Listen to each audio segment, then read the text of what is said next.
Hey guys, welcome back to my YouTube channel. In this video, I'm going to be talking about samosas and spring rolls. Yes, solely I'm going to be focusing on vegetable spring rolls because there's chicken spring rolls, there's shrimp spring rolls or prawn and mayo spring rolls, but I'm just going to be talking about vegetable spring rolls, which is like the general and like basic one that everyone makes. I would like to start this video with challenges that I faced in making spring roll and samosas when I first started making small chops, right? So when I first started making samosas and spring rolls, the first challenge I faced was making the wraps. Okay, the I don't know, people call it different things. Some call it wrapper, some call it wraps, some call it skin, some call it shell. I don't know. So yeah, the skin, the wrap of the spring roll and samosa was a huge challenge for me. Like I mentioned in my other videos, I learned most of all I know online. And so when I went to YouTube and I was checking for spring roll and samosa wrap recipes, there were all manner of recipes out there.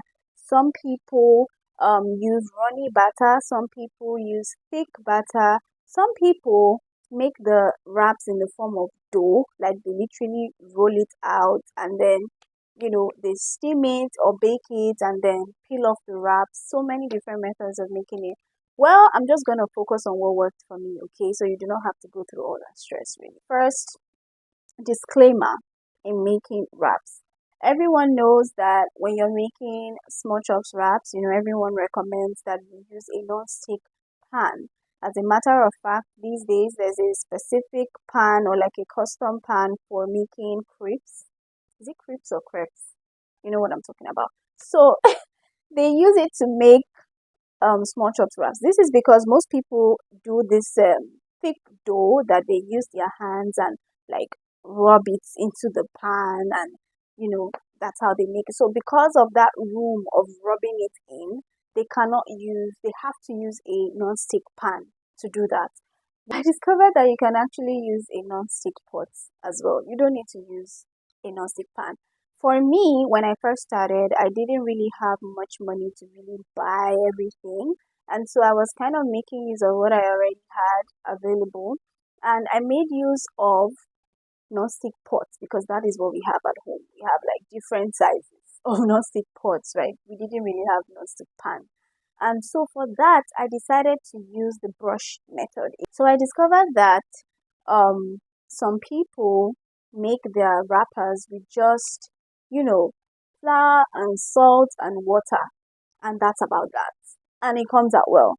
While some other people recommend, oh, you need to put cornstarch, you need to use this particular type of flour, you need to do this and do that. Trust me, you don't need all of that.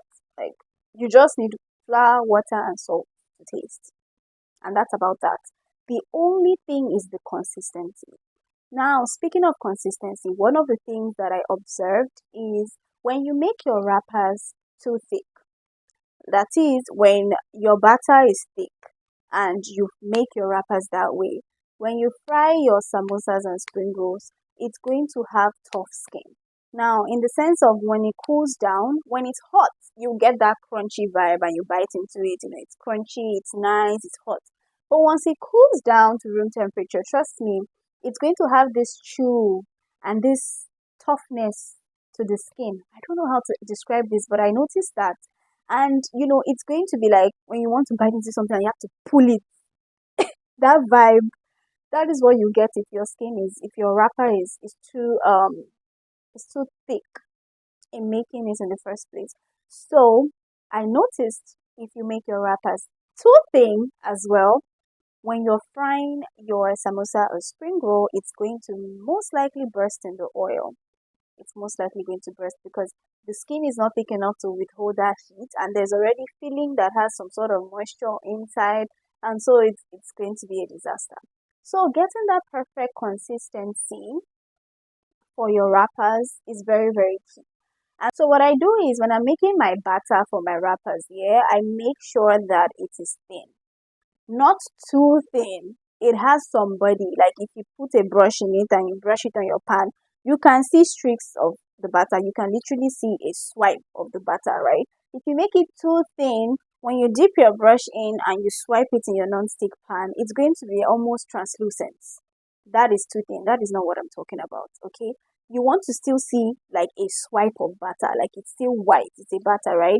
So I don't have, again, I don't have a specific measurement for this. I just already know what I want and the consistency I'm looking for. So what I go for is in between, not too thick.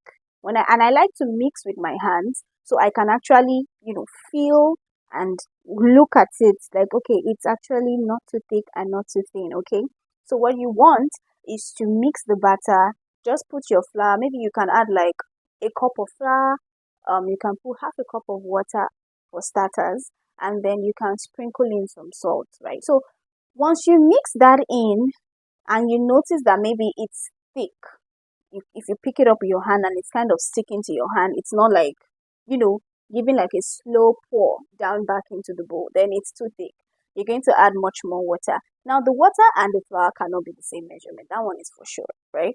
But the quantity of water that you would need, I would advise that you add it in bits, add little by little, so you get that consistency that you're going for. So what I do is I use a brush.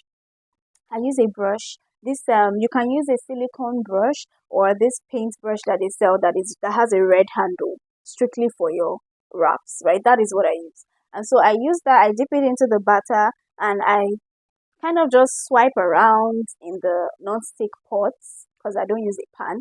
And I make sure I do it in layers. Like if I swipe left and right, I also swipe up and down, just to kind of make sure that it's not one way all around, right? If you swipe and you crisscross, that way you're building layers and you ensure that it doesn't burst in the oil. Because when your wraps are thin, it kind of gives that really nice texture to your samosas and spring rolls, whether or not they are in hot temperature or room temperature. Once it is cooled down, you can still enjoy your samosas and spring rolls. So in order for you not to face challenges when frying meat, just make sure that you build layers when you are making your wraps. If you'd like me to make a video on how to make your wraps, kindly leave a comment down below and I will do that just for you, okay? Now, another challenge I faced when making my samosas and spring roll is taste. So I had the challenge of tasteless spring rolls. To be honest, I never really had a challenge with my samosas because, of course, it has protein in it. It could be beef, it could be chicken. I never had a problem making something nice and tasty, for that. But my issue with spring roll, oh my goodness, I had issues with spring roll. Like from making tasteless spring roll, like spring roll that tastes like water, to making spring rolls that, it would burst in the oil when I'm frying. It would melt away, literally, like before frying it. Once I store it after rolling, it would melt away. So I noticed that when you're making your wraps, don't add oil. At first, when I started, I would add a little bit of oil. Some videos online would advise that, oh, just use your kitchen towel and dab and rub a little bit of oil in your non-stick pan before you start making your wraps. Don't do that. Don't try it. It should be shaky.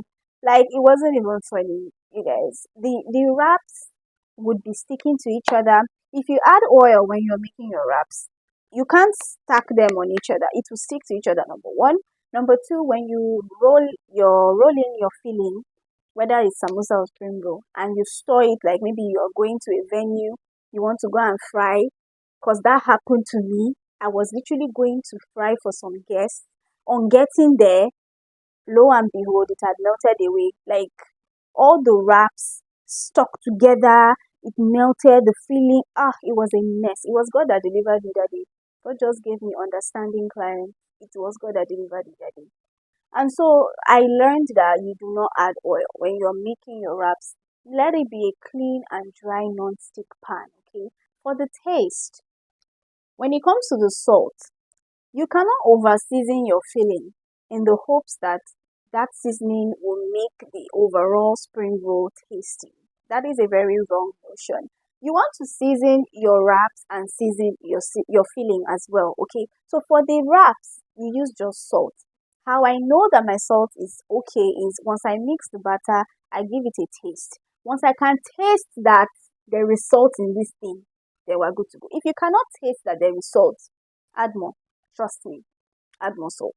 Because I don't know what happens, but when you fry it, it's almost as though the salt dissolves in the oil. You will not taste anything. Like the wrap will be tasteless. So add your salt. Don't be shy. Just make sure you give it a taste. However, don't make it too like it's slapping you like you're tasting raw salt. Oh, I did not say that. Just make sure that when you taste your butter, you actually taste that there is salt in this butter. And then for the filling, I would advise two things. Number one, make sure you work based on your client's preference. Okay, in the early days of me making small chops, I made a mistake of adding garlic in everything because I love garlic in my cooking. Like whenever I make anything, I literally put garlic in everything. Okay, I literally put garlic in everything that I make, and this was wrong because I received a complaint then from one of my clients stating that he enjoyed the small chops, but he couldn't eat the spring rolls because of the garlic that I had added, that it was too much. And then I even used fresh garlic. You can imagine. Till this day, trust me, I still use garlic in my cooking. I still use garlic in my chops, but I use the powdered garlic and I add it in bits. I do not like add too much to my liking. I have understood that when it comes to making things for clients, you just have to do something that is basic, like not basic in the sense of quality and all of that. No, like something that is neutral. Yeah, let me use the word neutral. Something neutral that anyone can eat. Because you like pepper does not mean you pack pepper inside your vegetable spring rolls or samosa. Your clients may not like pepper. So just do something that is balanced. Not too spicy, not too bland. Just balanced. So that is what I go for. And ever since I implemented that, trust me, I haven't been receiving complaints on my spring roll and samosa compared to the past, okay? And so I advise that when you're making your spring rolls, you make it based on your customer's preference. Or if you do not want to go through that stress, just do something neutral and balanced. Then for the taste, okay, when it comes to vegetable spring rolls, one thing that I noticed is that it needs seasoning, because vegetables is basically just water. Is bland. There is no taste to it. There's no sweetness. There's no this and that. And so once you cook it down, you don't want to just wrap it that way. You have to add in good amount of salt and seasoning cube. You can use any bouillon cube of your choice. And so for the filling, I have a video on the tips and tricks on what to consider. I'm going to leave that down below, but I'll still talk about one or two things. And so for the filling, one of the things I noticed is that your filling should not be overcooked, okay? Once you grate your vegetables for your spring rolls specifically, you strain them. Make sure that you transfer them to a strainer to strain out whatever extra juices may come up as a result of grating them. And then when you're cooking your vegetables, don't overcook them.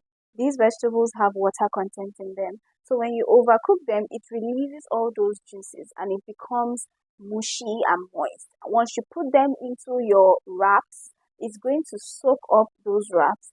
That is why you notice that when you fry your spring roll or your samosa, it bursts open in the oil or it has some tears and some cuts on them. It's because the filling is moist. It's too watery. It's overcooked. Let me just put it that way. It's overcooked, right?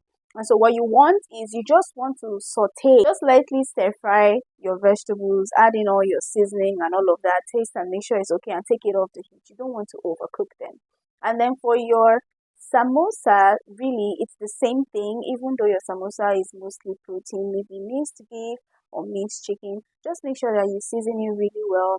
Make it taste good, okay? Make it taste good. Make your clients come back for more, right? That is the goal. So guys, thank you so much for following up with this series of small chops. If you haven't watched the previous ones, I advise strongly that you do so. You could learn a thing or two, or you could share them to your loved ones to help them get it right, okay? Thank you so much for watching, guys. Please ensure that you subscribe to my YouTube channel, leave a like, drop a comment down below if you would like me to make any tutorial for you, and if you would like to see anything pertaining to the small chop series I just completed, or if you have any questions or anything is unclear, feel free to ask me in the comments down below. Thank you so much for watching. See you in my next video. Bye for now.